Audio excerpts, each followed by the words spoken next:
जय हिंद दोस्तों, welcome back to PD classes. आज बहुत ही प्यारा एक अगले वीडियो में मैं आपका स्वागत करता हूं। मुझे मालूम है कि आपको बहुत ही मज़ा आ रहा है इस प्रैक्टिस सीज़न में, क्योंकि जितने भी हम ये सवाल लगा रहे हैं कहीं ना कहीं सभी के सभी आपके इन एग्ज़ाम से रिलेटेड हैं, जो कि आप जिनका बेसब्री से इंतज़ार कर रहे हैं। बिकॉज देखिए यार, practice is the most important thing, one of the most important thing you can say for your exam. It doesn't matter you are preparing for CDS, NDA, FCAT, SSC, CGL, MTS। जो भी मैं यहाँ पे vocab लाया हूँ, आज हमारा topic है लेक्चर 2, और टॉपिक हमारा है जो PYQs है सिनोनिम। क्या है हमारे? सिनोनिम। तो जो भी मैं ये वॉकेब लाया हूँ यार, ये सब के सब आपके रिलेटेड हैं, बहुत ही मोस्ट और फ्रिक्वेंटली आस्क्ड सिनोनिम है, जो किसी भी एग्ज़ाम के लिए इंपॉर्टेंस रख सकते हैं। आपको लगाना है और आपको इनके आंसर देना है। अगेन, ये रहा मेरा व्हाट्सअप नंबर, अगर कोई दिक्कत हो आप पूछ सकते हैं क्वेश्चन। ये है, अगर आपको ये PDF चाहिए तो you can download from the PDF defence @ Telegram. तो मैं आपको बता दूं कि देखिए, इसमें हम सिनोनिम पढ़ेंगे, बहुत ही बेहतरीन तरीके से क्वेश्चन लगाएंगे। तो करते हैं अब हम स्टार्ट लेक्चर 2, और आप एक पॉजिटिव वेव के साथ PD क्लासेस के साथ। चलिए, let's have a one question in front of your screen. This one is the very first question. अब बताइए मुझे, ये जो सवाल लिखा है, देखिए इंस्ट्रक्शन इतना लंबा नहीं पढ़ना है हमें, मैन पढ़ना है। क्या बोलता है? Sorry, let me take another one pen because this colour is not suitable for you.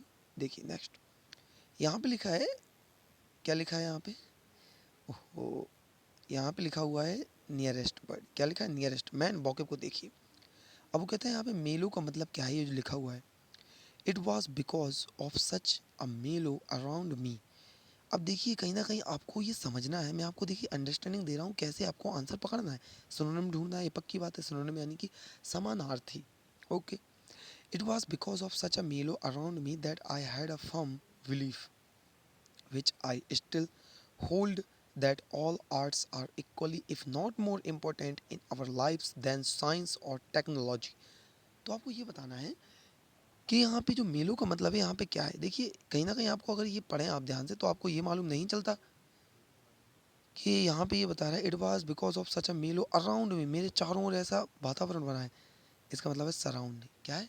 Surrounding से बात है कि आपके चारों तरफ का जो वातावरण है, आप उस वातावरण को डिफाइन कर रहे हैं कि किस तरीके का है। क्लियर है ना? तो उसकी बात कर रहा था। सराउंडिंग मेलों का मतलब देखिए, नोट कर लीजिए अगर नहीं पता है, बिकॉज ये वॉकेब इतने इंपॉर्टेंट हैं, फ्रिक्वेंटली मोस्ट आस्क्ड वॉकेब हैं जो मैंने यहाँ जितने भी लगाए हैं। ठीक है ना? जितने भी वॉकेब मैंने यहाँ लगाए हैं, तो आपको याद रखना है, मोस्ट आस्क्ड वॉकेब हैं सभी एग्ज़ाम के लिए। तो सब मैं एनालिसिस करके ला रहा हूँ, आपको इस चीज़ को याद रखना है, बहुत ही आराम से लगाना है। बहुत ही प्यारे क्वेश्चन है। ठीक है, तो ये रहा पहला क्वेश्चन। चलते हैं अगले पर। नेक्स्ट सवाल आपके सामने ये रहा, in front of your screen, he lost the golden opportunity due to his habit of procrastination. देखिए, ये वॉक्यूब बहुत ही ज़्यादा हाईलाइटेड है, और ये वॉक्यूब बहुत ही ज़्यादा रिसेंटली न्यूज़ में रहा है। क्योंकि मैं समझता हूँ एक CDS NDA के एस्पिरेंट होने के नाते आपको इसके बारे में नॉलेज होगा, आप करंट अफेयर से अवेयर रहते होंगे कि प्रोक्रेस्टिनेट क्या है। अगर नहीं पता तो सुनिए, क्वेश्चन को ध्यान से पढ़ो। He lost golden opportunity due to, उसने एक बहुत ही सुनहरा अवसर खो दिया, due to his habit of, यानी कि कहीं ना कोई बैड हैबिट है उसकी। प्रोक्रेस्टिनेट क्या हुआ? Negative walking. ये क्या है? Negative walking. ओके, अब नेगेटिव वॉकिंग है, इसका आंसर कहीं ना कहीं नेगेटिव होगा, सीधी बात है। अब बताइए, सब में से होगा। देखिए, इंक्विसिटिवनेस होगा, इम्पल्सिवनेस होगा, इंडेसिसिवनेस, ऑब्वियसली इंडेसिसिवनेस। तो इसका प्रोक्रेस्टिनेशन का आंसर है टालने की आदत, या किसी काम को टालने के। जैसे कि आज कह दिया, अरे सर जो प्रैक्टिस सेशन लगा रहे हैं ये तो हम कल भी लगा सकते हैं, तो टाल दिया ना आपने। तो that is what we called procrastinate. Okay ना? तो आपको याद रखना है, आसान है, कुछ नहीं उसमें, आराम से याद रखिए, और सिंपल है इसमें। ठीक है, तो नेक्स्ट चलते हैं। नेक्स्ट क्वेश्चन आपके सामने ये रहा। अगला सवाल लिखा है, she so benevolent that she could she can't even harm a fly, let alone hurting someone. तो benevolent, you know what is benevolent? Benevolent का मतलब होता है उदारवादी। अच्छा, उदारवादी। She is so benevolent that she can't even harm a fly. खुद देखो, वो इतना डैश डैश है कि वो एक फ्लाई को तक हार्म नहीं करती, उसकी बात कर रहा है। तो भाई विनोवेलेंट यानी कि बहुत ही दिल से अच्छी है। अब यहाँ पे जो इसका सिनोनिम है उसको लगा लीजिए। ग्लूमी होता है नेगेटिव, दुख। अनफॉर्चुनेट होता है आपका बदकिस्मती। ग्रजिंग होना नहीं है, कंपैशनेट। कंपैशनेट का मतलब होता है दयालु। देखिए मैं फिर से कहूँगा, जितने भी मैं वोकैब बता रहा हूँ इनको नोट करते जाइए, बहुत इंपॉर्टेंट है। अगर आप ये जानना चाहते हैं कि वोकैब को लर्न कैसे करना है, ये तो केवल प्रैक्टिस सेशन है, तो मैंने बहुत ही शानदार तरीका यूट्यूब पर बना के डाल रखा है। आप खुद अपने तरीके से उन वोकैब को लर्न कर सकते हैं, कैसे कनेक्शन से। तो जाइए वो वीडियो आप देख सकते हैं, ठीक है। नेक्स्ट हम चलते हैं अगले सवाल पर। अगला सवाल आपके सामने ये रहा, बड़ा प्यारा सवाल है। She is painfully introverted but an intelligent girl. इसका बताइए, ये आपका फोर्थ सवाल है। She is painfully introverted but an intelligent girl. देखिए ये दुख की बात है कि वो इंट्रोवर्टेड है, बट एक महत्वपूर्ण, देखिए नेगेटिव वर्ड हुआ कहीं ना कहीं, क्या है ये नेगेटिव, ये तो पता चला, तो आंसर भी नेगेटिव होगा। देखिए सोशल तो हो नहीं सकता, बोल्ड हो नहीं सकता, ठीक है। ये पॉजिटिव वर्ड है यार, ये दोनों पॉजिटिव वर्ड है। आउट स्पोकन बोल नहीं पाती, शाय, शर्मीली है यार, वो बहुत शर्मीली है, लेकिन बहुत इंटेलिजेंट लड़की है, तो शाय आएगा, ठीक है। शाय यानी शर्मिंदा, शर्मिंदगी, सॉरी, तो बहुत ही शर्मिंदगी है, लेकिन वो बहुत इंटेलिजेंट लड़की है। क्लियर ना, तो इस चीज़ को याद रखना है। चलते हैं नेक्स्ट सवाल पर आपके। अगला सवाल आपके सामने है।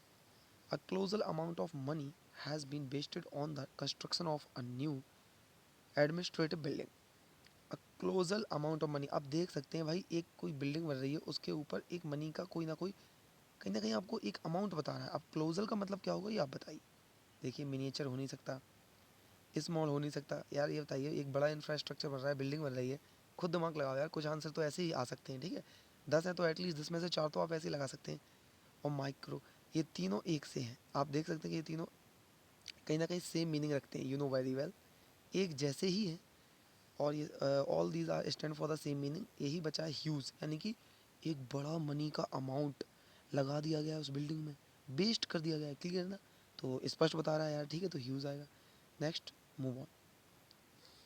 अगला सवाल आपके सामने, the decision of the committee may mitigate the growth of the organisation. तो इसका बताइए, मिटिगेट, जो कमेटी का डिसीजन है वो मिटिगेट कर सकता है, डैश डैश, मिटिगेट को मान लीजिए नहीं पता, dash dash the growth of the organisation. तो ऑर्गेनाइजेशन की ग्रोथ को क्या कर सकता है, शो कर सकता है, बिल्कुल नहीं यार। एक्सेलरेट कर सकता है, बिल्कुल नहीं। डाइवर्ट कर सकता है, हो सकता है लेजन। अरे भाई जो कमेटी का डिसीजन है वो ऑर्गेनाइजेशन की जो ग्रोथ है उसको कम कर सकता है, ऑब्वियसली कम कर सकता है। क्लियर ना, क्योंकि देखो जब यार उन्होंने डिसीजन लिया है, कमेटी से आप पंगा लोगे, तो डिसीजन वो ले रहे हैं, तो क्या होगा, आपकी जो ग्रोथ है वो कम हो जाएगी, सिंपल है।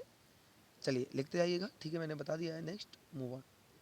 अगला सवाल आपके सामने ये रहा, the children did not like the abominable table. The children did not like the abominable table manners of old aunt. Abominable पूछ रहा है कि एबोमिनेबल स्टैंड फॉर, देखिए आप लिखा the children did not like the abominable table of manners of old aunt. देखिए old aunt कोई बूढ़ी aunty है जिन्होंने एक टेबल बना रखी है बच्चों के लिए, इतने बजे सोना है, इतने बजे खाना है, ये करना है, वो करना है। तो किस बच्चे को अच्छी लगती है टेबल, कहीं ना कहीं टेबल क्या होगी, बहुत ही उनको गंदी लगती होगी, तो गंदा वर्ड होगा। डेलेक्टेबल होता है बहुत ही अच्छा, स्ट्रिंजेंट अच्छा, इनफ्लेक्सिबल बेकार सा, ऑब्नॉक्सियस घृणास्पद। क्लियर ना, तो इसका आंसर होगा घृणास्पद। नेक्स्ट अगले सवाल पर चलते हैं। अगला सवाल आपके स्क्रीन पर ये रहा, I am in difficult predicament as I have two offers at a time. देखिए इसका आंसर क्या है, मैं एक बहुत ही विचित्र डैश डैश में हूँ, as I have to offer, मेरे पास 2 ऑफ़र हैं। अरे भाई, यानी कि आप आंसर देने में कहीं ना कहीं कंफ्यूज हो कि इसको लूँ या इसको लूँ, आप चूज़ करने में कंफ्यूज हो, चूज़ फीलिंग में, तो आंसर क्या आना चाहिए, डायलेमा यार, ठीक है ना। आप पजल में हो, पजल्ड हो आप, देखो सक्सेस आ नहीं सकता, ऑफर आ नहीं सकता, एडवांटेज देखो कहा था मैंने, ठीक है। तो you can also use for the neglection point of view. Next आराम से देख लीजिए, अगले चलते हैं। नेक्स्ट वाला आपके सामने ये रहा, तो टॉलरेंस, देखिए ये सबको पता है टॉलरेंस, अरे गांधी जी की सहिष्णुता की नीति, ठीक है ना। Tolerance you know very well, तो एंडोरेंस होगा, ये सबको मालूम होगा। टॉलरेंस का मतलब होता है झेलना, सहना, एंडोरेंस, ठीक है। नेक्स्ट चलते हैं, अगला सवाल आपके स्क्रीन पर ये रहा। अगला सवाल है ड्राइड, सुनिए ड्राइड लिखा है, अगर पढ़ें यहाँ वहाँ से तो पता चल जाएगा। Although the new fashion trend was quite popular, some critics were quick to deride it as a passing fad. तो ड्राइड की बात कर रहा है, तो ड्राइड यहाँ पे स्टैंड फॉर किसके लिए कर रहा है, इस चीज़ को आपको याद रखना है, तो ये आप मुझे बताइए। तो ड्राइड का मतलब होता है, ड्राइड का मतलब होता है बहुत ही बेकार, घटिया, तो रिडिक्यूलस, रेडिक्यूलस या रेडिक्यूल, क्लियर है ना? तो यही आंसर होगा। नेक्स्ट नेक्स्ट आपका और फाइनल वन देखते हैं, ठीक है? ये अभी एक और ये रहा। नेक्स्ट आपके सामने ये रहा, आसान है क्वेश्चन है आपके सामने। इंट्रिकेट, इंट्रिकेट क्या है? देखिए तो simple, intricate the artist skilfully capture the intricate contours of the mountain range.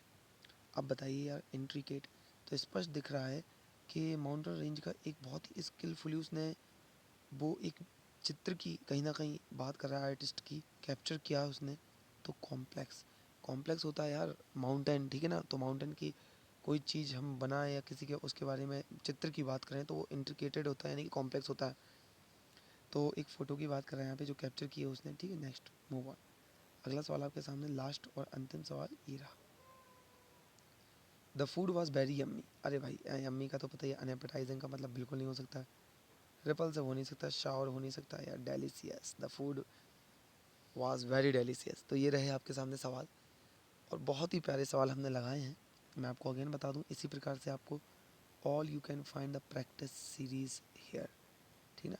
PDF classes पर आपको हर सब्जेक्ट से रिलेटेड प्रैक्टिस सीरीज मिल जाएगी। And you can also suggest us कि आपको किस से रिलेटेड चाहिए। ओके, किसी भी एग्ज़ाम के लिए कर रहे हो, स्पेशली डिफेंस, ठीक है? या आप एमटीएस से चाहते हैं, एमपीपीएससी से रिलेटेड चाहते हैं, या आप साइंस से रिलेटेड उसमें स्पेशली सब्जेक्ट साइंस चाहिए।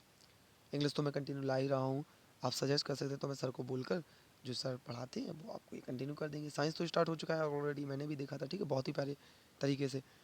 तो इसी प्रकार से हम कंटिन्यू क्वेश्चन लगाते जाएंगे और आपको ये कंटिन्यू लगाना है। सिनोनिम था, अगली बार फिर सिनोनिम लाऊंगा, कभी पी क्यू आर एस, ठीक है? कभी एस वन एस आर भी लगाएंगे। तो ये चीज़ को आपको याद रखना है, बहुत ही अच्छे से प्रैक्टिस कीजिए, बिकॉज यू नो यार कि प्रैक्टिस इतना इंपॉर्टेंट है। अगर आप पर डे 10 20 या 30 सवालों का ये अपना एक डेली हैबिट बना लें तो आपको जो प्रैक्टिस कंटिन्यू रहेगा उससे आप पूरे तरीके से एग्ज़ाम में जब बैठेंगे तो आप फुली प्रिपेयर होंगे, आपको पूरे फैक्ट एंड फिगर आते होंगे। बिकॉज प्रैक्टिस में कहीं ना कहीं हम डिस्कस में वो चीज़ें सुन जाते हैं जो बहुत ही इंपॉर्टेंट होती है, और शायद वही मिल जाए यार, ठीक है? तो ये रहा, और आज के लिए इतना ही। और till then take care of your self, और सपोर्ट करते रहिए पीडी क्लासेस को, और सजेस्ट करिए कि आपको क्या चाहिए। Okay, thank you for watching the video till then. जय हिंद साथियों।